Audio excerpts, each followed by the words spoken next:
kita dimainkan pakai jari suami, nggak pakai itu, apakah diwajib?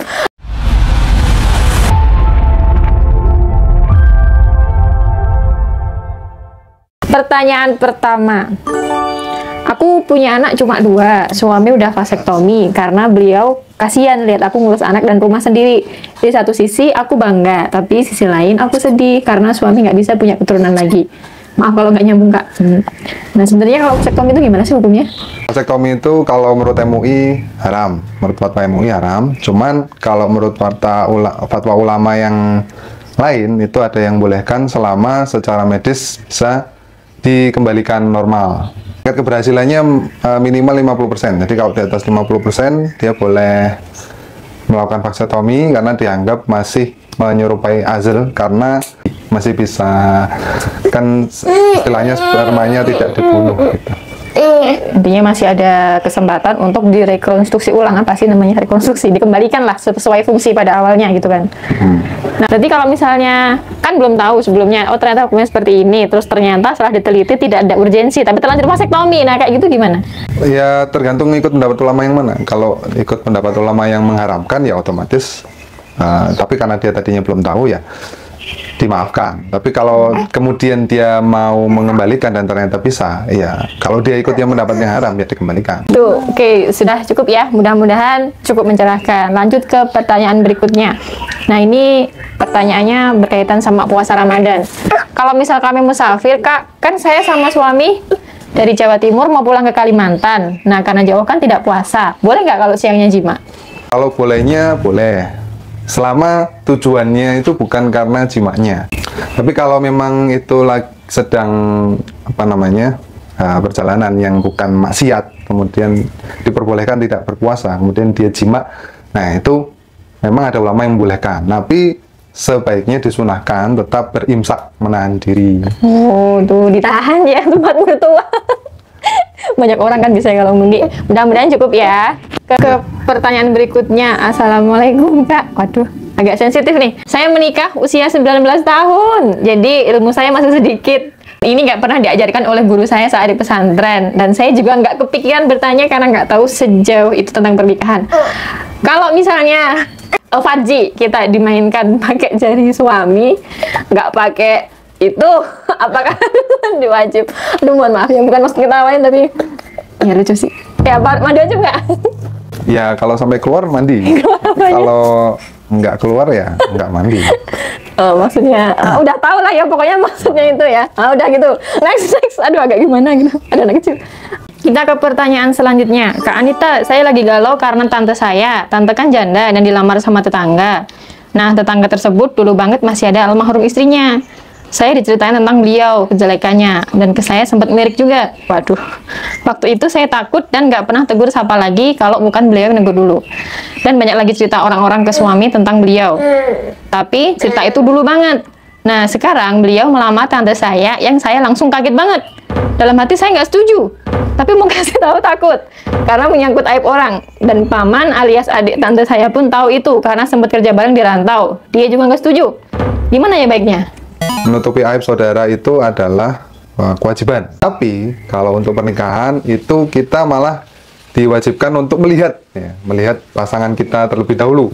Termasuk bertanya kepada orang-orang yang tahu, saudaranya, temannya, atau siapanya itu, ini orang plus minusnya apa gitu. Jadi dalam rangka untuk mencari tahu itu insya Allah diperbolehkan. Yang tidak boleh itu Anda tahu aibnya, terus Anda cerita ke banyak orang. Ke si A, si B, si C, ini orangnya kayak gini. Nah, itu yang haram yang seperti itu. Kalau yang tujuannya adalah ke orang yang mau menikah, Anda bilang dengan hati-hati ya. Misalnya, oh, ini orangnya dulu saya pernah dengar, misalnya begitu. Kalau memang Anda tidak tahu secara langsung, cuma pernah dengar ya pernah dengar. Tapi kalau Anda tahu secara langsung, saya pernah tahu secara langsung, dulu pernah seperti ini. Nah, contohnya mungkin dia suka sama cewek, misalnya kamu suka sama cewek atau apa, nah itu Anda sampaikan. Supaya apa? Supaya nanti dalam pernikahan itu sudah tahu sama tahu, oh orang ini punya keburukan, tapi juga punya kebaikan. Kan nggak mungkin orang nggak punya kebaikan, nggak mungkin ya. Pasti ada lah ya. Minimal mungkin kaya ya. Kan harta juga termasuk nih karena cantiknya, nasabnya, terus kemudian hartanya, ya kan, termasuk itu, jadi nggak masalah. Nah, yang intinya kayak gitulah pokoknya. Terus kalau misalnya nih ya, tante ini udah dikasih tahu, terus sebenarnya misalnya kesalahannya fatal, dia nekat nikah, tuh kita gimana ya, dikelasin aja ya, bagaimana? Udah hilang ya kewajibannya? Ya sudah hilang, kewajibannya udah hilang, karena kewajiban kita itu kan memang kewajiban saat pernikahan itu adalah bertaaruf ya, saling mengenal. Jadi dalam rangka saling mengenal itu ya memang harus jujur, kayak gitu. Kalau misalnya tadi kan pamannya itu kan katanya nggak setuju ya, adiknya itu kan, atau walinya lah, mungkin misalnya nggak setuju, janda tetap boleh nikah? Apa tetap harus pakai wali? Sebagian imam kan memang ada yang harus persetujuan wali, tapi ada juga yang kalau sudah janda berarti jatuh ke dirinya sendiri, jadi dia sendiri yang boleh untuk memilih wali hakim kan gitu. Tapi itu pada akhirnya ya terserah sih dia mau pilih yang mana sebenarnya, karena kalau misalnya dia memang percaya sama saudaranya yang cowok tadi, terus perwaliannya pada saudara yang cowok ya silakan. Tapi kalau memang saya pengennya nikah sama ini ya, saya kan boleh namanya nggak perlu wali kalau sudah janda gitu kan, misal mengambil pendapat yang itu, ya silakan gitu. Tapi tetap resiko ditanggung pelaku gitu ya. Gitu. Jadi yang penting kita udah menyampaikan seperti ini, tetap keputusan di tangan mempelai gitu kan. Pertanyaan berikutnya, Assalamualaikum Mbak Intan. Suami saya pernah mengatakan, mari ku antarkan kau ke rumah orang tuamu. Padahal saya nggak minta. Itu terjadi karena saya tidak menunaikan kewajiban saya untuk beliau. Mungkin 1 minggu lamanya. Apakah ini termasuk talak? Yang pertama tergantung niatnya jelas. Terus kemudian cara ngomongnya juga. Cara ngomongnya artinya, yuk antar yuk ke rumah orang tua misalnya gitu. Oh iya, nggak mungkin. Ayo antar ke rumah orang tua, kan beda. Oh, iya, beda. Intinya tergantung cara ngomongnya. Dan kalau misalnya mengajukan ke pengadilan itu harus diperjelas. Waktu kamu ngomong seperti ini niatnya apa? Nah itu nanti hakim akan menentukan. Oh ini orang niatnya apa? Kalau dia bilang di depan hakim, saya niatnya pengen ngajak istri saya ke rumah ortunya misal gitu, ya nggak jatuh talak. Tapi kalau dia bilang ya niat saya mau mengembalikan istri saya ke orang tuanya, nah itu jatuh talak. Kira-kira gitu. Oh, berarti suaminya tanyain lagi ya Mbak, ya maksud kau apa bilang begini padaku gitu ya. Oke, lalu ke pertanyaan berikutnya. Kak, saya mau tanya Kak, saya mau tanya untuk masalah pengelolaan Untuk masalah pengelolaan keuangan dalam Islam itu sebaiknya uang dipegang suami atau istri. Dan mau tanya lagi, kalau istri suka jajan karena uang takut habis, diamanahkan cukup sampai akhir bulan. Suami bilang sekarang fokus makan dulu aja. Ini termasuk suami perhitungan nggak Kak? Gitu. Ya, yang pertama nafkah itu kan kewajiban suami ke istri ya.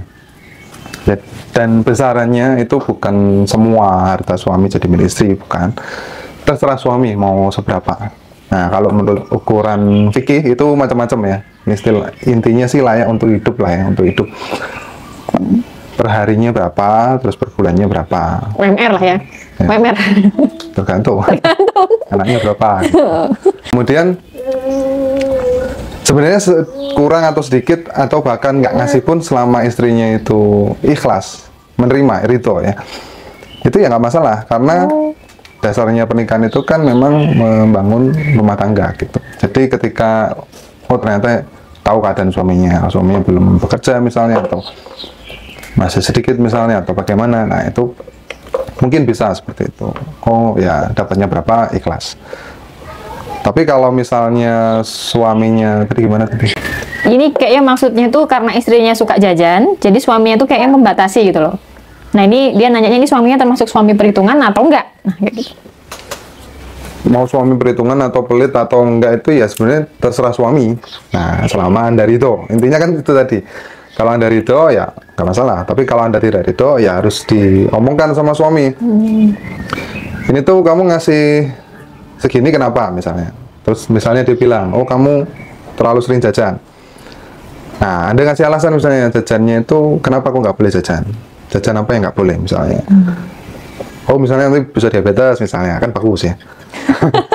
Bisa darah tinggi misalnya kalau kebanyakan garam misalnya. Oh ini nyindir kayaknya. Nah mungkin suami tahu seperti itu, jadi mau nahan. Nah itu kan bagus. Tapi dikomunikasikan, jangan cuman ditanyakan ke kita. Jadi dikomunikasikan sama suaminya, karepmu kepiye gitu ya. Keinginanmu seperti apa gitu. Intinya saling menyampaikan Terus lah ya. Anda keinginannya seperti apa? Karena ukuran nafkah itu memang tidak ada bakunya, tidak ada pastinya. Bisa jadi dikasih 5 juta kurang ya, ada yang dikasih 5 miliar juga kurang juga ada. Siapa itu 5 miliar kurang? Tidak bisa. Orangnya. Gitu. Aduh, gitu ya. Jadi untuk mbaknya mungkin diobrolin lagi sama suaminya. Gitu. Ya, ini terakhir untuk video ini. Assalamualaikum Kak, boleh minta saran? Saya ingin menciptakan rumah tangga impian dan tentunya sesuai syariat. Udah ketemu calonnya, sederhana, insya Allah setujuan juga. Tapi nggak dapat restu orang tua karena dia bukan anak pondok. Saya sulit jelasin ke beliau-beliau, padahal mondok atau tidak kan bukan jadi patokan. Tapi pengetahuan dia tentang agamanya yang penting. Sedangkan standar dari mereka itu mondok. Takut banget mau bicara, takut nggak didengar lagi kayak biasanya. Terima kasih Kak, sarannya sangat saya inginkan. Jadi nggak ngumpulin siapa? Orang tuanya, katanya. Karena tidak mondok. Nah alasannya bukan anak pondok. Ya. Jadi orang tuanya tolong nonton video ini. Jadi, tuh gitu, tuh. Jadi karena memang perwalian itu di orang tua ya otomatis memang harus ikut orang tua. Artinya keputusan orang tua apa itu memang harus diikuti. Cuma sebagai orang tua, nah ini untuk orang tuanya ya tidak seperti itu. Nah, banyak orang punya anak yang bermasalah, banyak orang punya anak yang bermasalah, kemudian dimasukin ke pondok. Tujuannya supaya masalahnya selesai. Padahal kan nggak gitu. Nanti di pondok bikin masalah. Akhirnya yang tercoreng nama pondoknya kan. Kalau sudah masuk pesantren berarti bagus. Karena itu kan pesantren itu paradigmanya ya. Membetulkan orang yang rusak gitu ya. Nah padahal kalau penyakit mental itu arahnya ke psikolog atau psikiater. Bukan ke pondok. Nah kalau pondok itu nambah masalah nanti di pondok.